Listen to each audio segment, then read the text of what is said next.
You should have one of these for every one of your trucks, okay?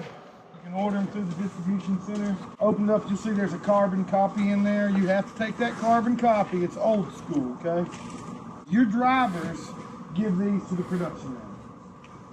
When you see a problem, you call whoever you're supposed to call, Tanner, Brad. If it's critical, call somebody. I mean, call Brian, me, Brad, Tanner. Somebody will tell you what to do, okay? The problem with these in the past is people would fill them out and they would write down, left headlight broke. Well, then they'd write it down for 3 weeks. Well, then they're not going to do this, because if you don't fix what they write down, they feel like this is a waste of their time, and it is. And in prior years, they would just quit because they'd say, hey man, I've been writing my calcium pump leaks for 3 months. Nobody fixed it. Don't get on to me for not filling this out. So force your guys every day to do this walk around. This is very important, all right? And then the book stays in the truck. The white copy goes to you. Look at them. When they hand them in to you, look at them, guys. If there's a problem, get it taken care of. The quicker you get it taken care of, the better this system will work, okay? So everybody's got a book. We're going to start. If you look, open your book. Now, you can spend as much time, you can spend a lot of time on here. We're not after, a full-blown PM inspection on this truck. We're looking at safety things, okay? So air compressor, air lines, batteries, the body. One thing that we want to start doing, guys, is you've got to know your trucks. If you pull this truck in the shop and this headlight is busted, when did it get busted? Who busted it? This is damage and abuse, okay? He wants to track this as damage and abuse. So you got to say, hey, when did this happen? And your guys go say, man, I don't know. But if you pay attention to your trucks and you see them daily, weekly, you're going to catch this stuff, and then you know who did it. If you've got one guy every week tears something off your truck, he's not your guy. So you've got to start walking around the trucks and paying more attention. All right, we're going to start off on this truck here. If everybody will come over here. One of these Isuzus.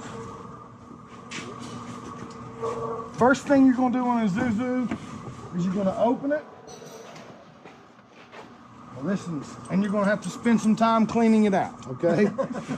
Because this cab folds forward. Anything that's laying in this seat is going into the windshield. The last thing we want to do is bust a windshield every day because we're doing a truck inspection. But I'm telling you, I can see this happen. They're in a hurry. They throw it up. If they bust that windshield, that's on them.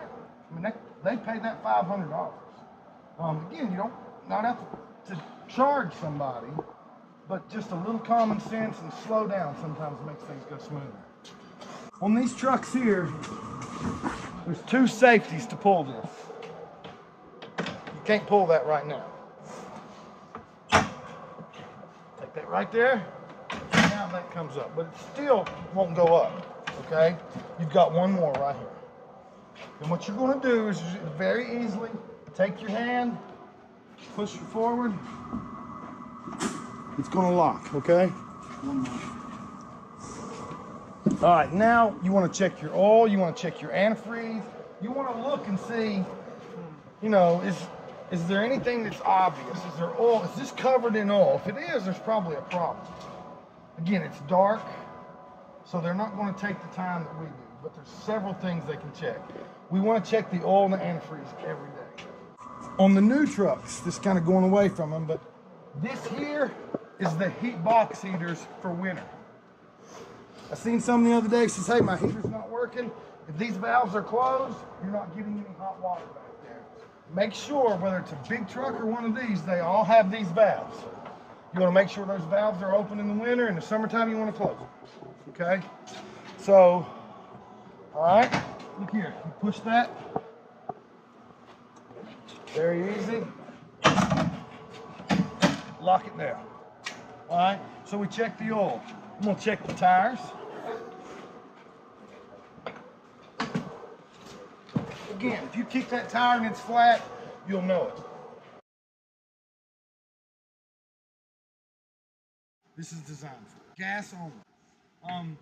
everybody should have this kind of gas can. Okay, if you don't have this kind of gas can, let us know. We got them in the warehouse. Everything has to be this style.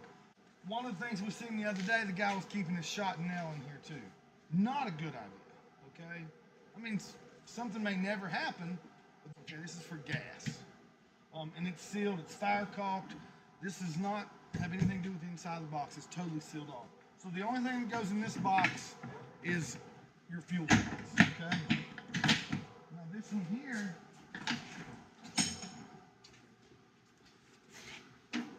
Alright, this is your motor.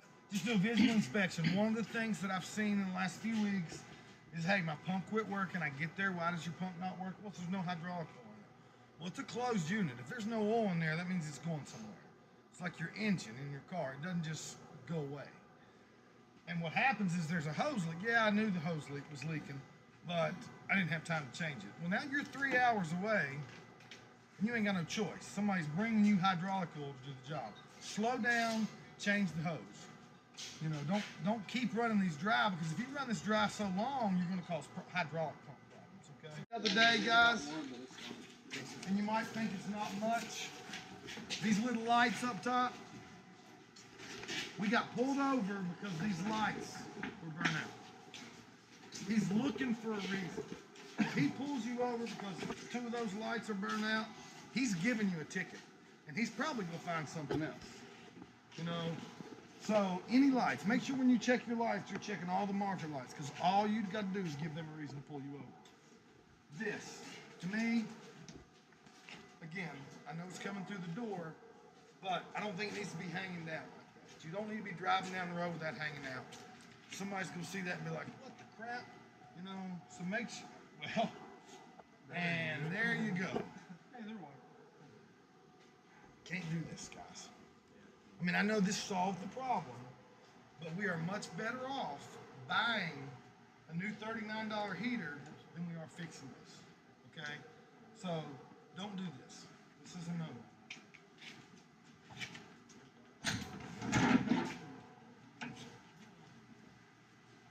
Let's get a different time. It's real. See, I smell gas in here. There's something in here that shouldn't be in here because it's really strong gas. Now think about this. You plug this heater in and it arcs right here from where it's shorting out. And there's gas fumes in here. Can anybody guess what's going to happen? That's right. A major problem. Your guy, to him, it's no big deal. But can y'all smell that? I mean, there's clearly something in here that doesn't need to be in here. And that's a big problem. If you weren't here a year or so ago, it can be $1 million problem. You know, you don't want to call Trent and say, "Hey, I just burnt my warehouse down," because somebody was stupid. Doors, you may not think it's a big deal, but if these seals are broken, I can take you out here and show you one right now. This is what happened. The guys put the shot and nail right inside the door. This is bad. Okay, so they're driving down the road. That water is coming in that door. And I literally have pictures of a whole box of shot nail that was soaked in water. I mean, not this box, a whole box. If you soak this in water, throw it in the trash. That's money. So check these. Believe it or not, I mean, a lot of the big internationals, this is bad.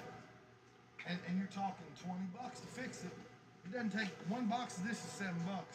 So definitely check these, because a lot of the older trucks have that issue. We're losing heat too. You know? That's right. It's definitely getting colder. It's just like weather stripping around your door, man. You're gonna get fixed. Something that some people know, some people don't. You see this right here? Does anybody know what that is? Okay, what's it for? Okay, lubrication, the key to everything, right? You have to grease these. If not, let me show you what happens. There's one over on this side here too. All right, this is a new truck, so not. If you go look at the old trucks, you're gonna get waterproofing around here. Do you know why that's leaking? Because you never grease that. If you grease that, it's packing, just like in that pump. If you grease that, because this thing spins, So there has to be something in there. If it's not greased, it's going to start leaking, and then one problem becomes another. So once a week, take a grease gun, just and don't put 15 where there's grease popping out. Just 1 squirt of grease is all you need. Do with what we're talking about today, but I want to show you because if Trent was here, this is the kind of thing that flips him out.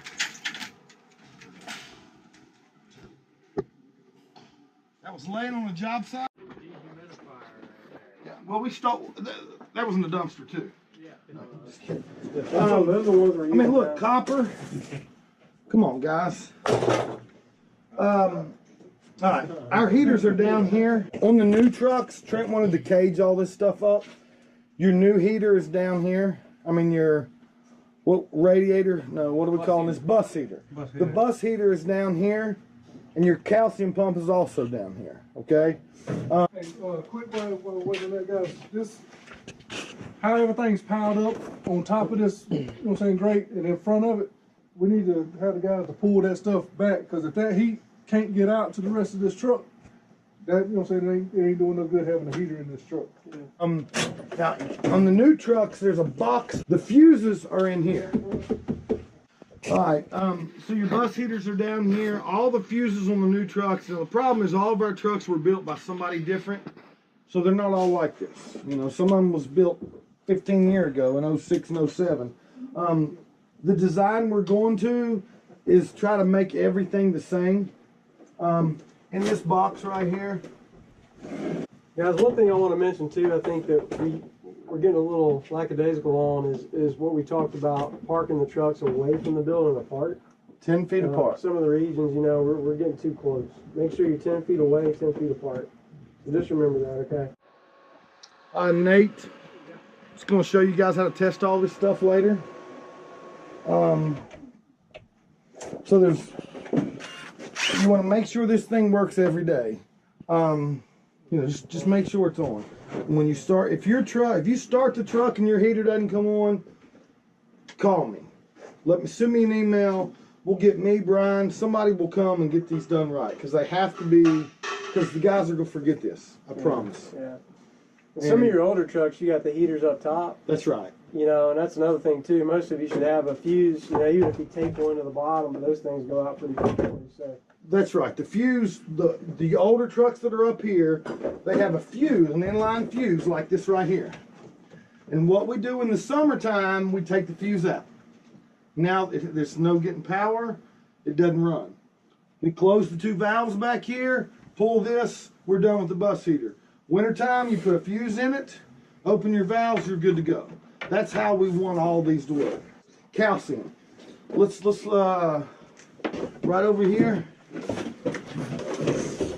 Guys, one thing that a lot of trucks do is leak calcium. When you leak calcium, it eats stuff up. This is salt. So check your calcium tanks and all your lines and your pumps and make sure they're not leaking. Calcium will eat this truck up. So that's another thing you want to look for every day, all right?